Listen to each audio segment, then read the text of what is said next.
बिस्मिल्लाहिर्रहमानिर्रहीम। अस्सलामु अलैकुम। मैं हूं मुदस्सिर शाही एडवोकेट और आप देख रहे हैं लीगल इश्यूज़।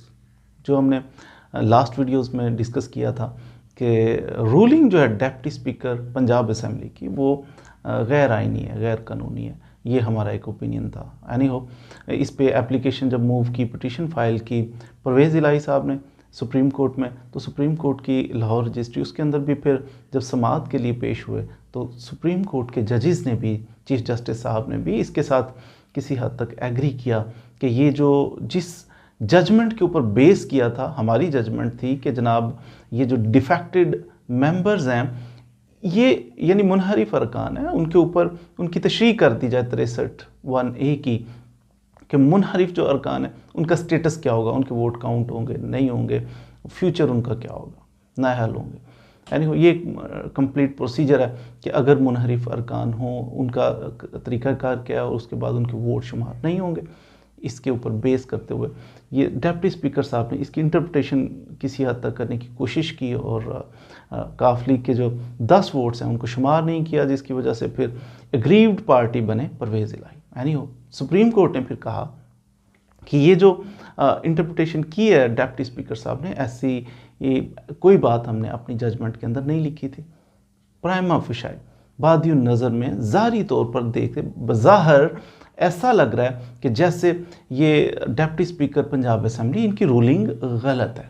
सुप्रीम कोर्ट ने भी एक इशारा दे दिया और उनका ये इशारा देने के बाद कुछ नून लीग के हलकों के अंदर ये बात अब गर्दिश कर रही है कि हम नहीं मानते जी, अगर फैसला आया, ऐसा कोई फैसला आया जो पीटीआई का मनपसंद हुआ, किसी दूसरी कुव्वत का मनपसंद फैसला आया, तो हम ऐसे फैसलों को नहीं मानेंगे। कब तक माने ये वो, इस यानी वो किसी हद तक वो उन्होंने अंडरस्टैंड कर लिया है नून लीग ने कि ये हमारे ख़िलाफ़ फैसला आने वाला है, प्रज्यूम कर लिया। एक इशारे किनारे में सुप्रीम कोर्ट ने कहा भी कि हमारी उस फैसले के अंदर कहीं ऐसा जिक्र नहीं था जिस तरह की इंटरप्रिटेशन डिप्टी स्पीकर साहब ने करके तो ये रूलिंग दी है, बल्कि यहाँ तक कहा कि बज़ाहिर हमारे उस फैसले को सेट असाइड किया जा रहा है, इस रूलिंग के ज़रिए से उसको यानी चैलेंज किया जा रहा है, तो ये नामुनासिब है। यानी हो मीनवाइल अब सूबा बहुत बड़ा है, पंजाब एक बहुत बड़ा सूबा है, इसके एडमिनिस्ट्रेटिव कुछ मामलात होते हैं, इसको खाली नहीं छोड़ा जा सकता।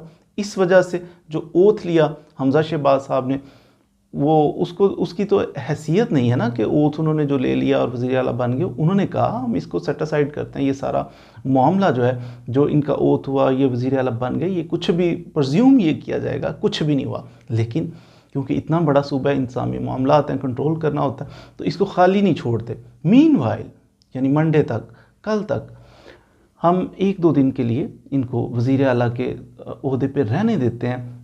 अबूरी वज़ीर आला कह सकते हैं कि ये जनाब वक्ती तौर पर एक आर्जी तौर पर सेटअप जो चल रहा है, आर्जी तौर पर 1-2 दिन के लिए इनको वज़ीर आला रहने दिया जाता है पंजाब का। लेकिन इसके ऊपर कुछ चेक्स लगा दिए, कुछ पाबंदियां लगा दी कि इंतज़ामी मामला जो चल रहे हैं वो चलें, लेकिन कोई स्पेशल काम नहीं कर सकते।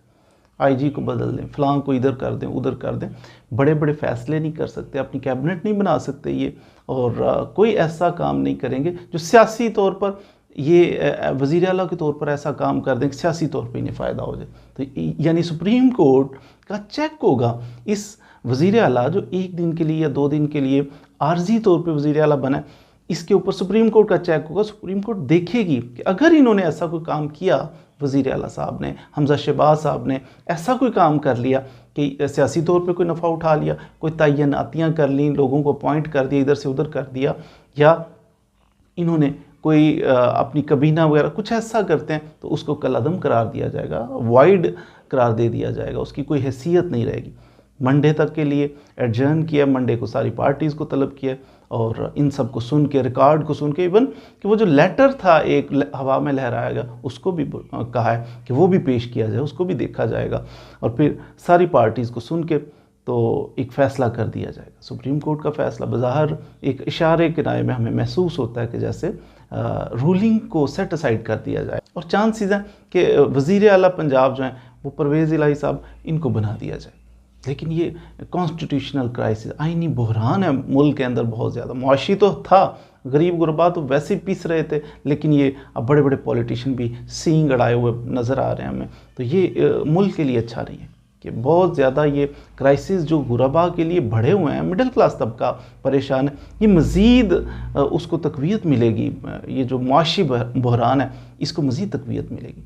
तो इसलिए अल्लाह करे कि ये कुछ इसका सोल्यूशन को बेहतर, सुप्रीम कोर्ट कोई ऐसा डिसीजन दे। सिर्फ इतना डिसाइड करना काफ़ी नहीं है कि फ़लाँ वोट्स को काउंट करना है नहीं करना, कोई ऐसा डिसीजन दे जिससे कोई पॉलिसी बना दे, कुछ बेहतरी आ जाए। ये सियासी बहरान भी हमारा, इसका भी कोई सोल्यूशन निकल आए। ये भी खदशा ज़ाहिर किया जा रहा है कि ये अनकरीब पॉसिबिलिटी है कि 2-4 माह के अंदर ये इलेक्शन, जनरल इलेक्शन की तरफ भी मामला ले जाया जा सकता है। इससे भी बेहतरी आ सकती है। भाई किसी ना किसी तरीके से अगर स्टेबिलिटी आनी चाहिए, पॉलिटिकल सिस्टम में भी स्टेबिलिटी आनी चाहिए, और हमारे मईशत है इसको भी कोई संभाला देने वाला चाहिए, इसको सहारा देने वाला चाहिए, संभल जानी चाहिए। यही हमारे मुल्क पाक के लिए। ये कोई तमाशा नहीं है कि अगर पॉलिटिकल पार्टीज़ इस कदर ये आपस में हो जाएंगी दस्तों गिरेबां, तो इसका भी मुल्क की मईशत पे असर पड़ता है, मुल्क पे असर पड़ता है।